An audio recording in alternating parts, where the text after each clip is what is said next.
എന്നെ കണ്ട് ഇൻഫ്ലുവൻസ് ആവുന്നില്ലേ മക്കളെ? ഉണ്ട് ഉണ്ട് ഉണ്ട് എന്നെ കണ്ട് ഇൻഫ്ലുവൻസ് ആവാൻ പാടില്ലാത്ത കുറച്ച് കാര്യങ്ങളുണ്ട്. അത് ഞാൻ പറയണമെന്ന് നിങ്ങളോട് പറഞ്ഞിട്ടുണ്ട്. എൻ്റെ അനിയന്മാരും എന്നെ കേൾക്കുന്ന കൊച്ചനിയന്മാരും അനിയത്തിമാരും വേടൻ്റെ കുറേ ദൂശീലങ്ങൾ ഇൻഫ്ലുവൻസ് ആവാതിരിക്കുക. എനിക്കിത് പറഞ്ഞു തരാൻ ആരും ഉണ്ടായിരുന്നില്ല. ഞാൻ ഒറ്റയ്ക്കാണ് വളർന്നു വന്നത്.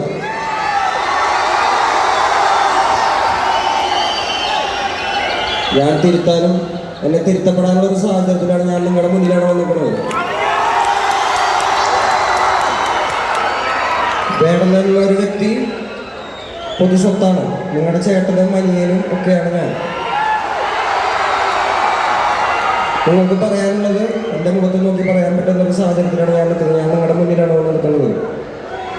അപ്പോൾ എന്നെ കണ്ട് ചില കാര്യങ്ങൾ ഇൻഫ്ലുവൻസ് ആവാതിരിക്കുക. എന്നെ സ്നേഹിക്കുന്ന, എന്നെ കാണാൻ നിങ്ങളുടെ വിലപ്പെട്ട സമയം ചിലവാക്കിയോടെ വന്നിരിക്കുന്ന എൻ്റെ കൊച്ചനിയന്മാർക്കും അനിയത്തിമാർക്കും എൻ്റെ ചേട്ടന്മാർക്കും അമ്മമാർക്കും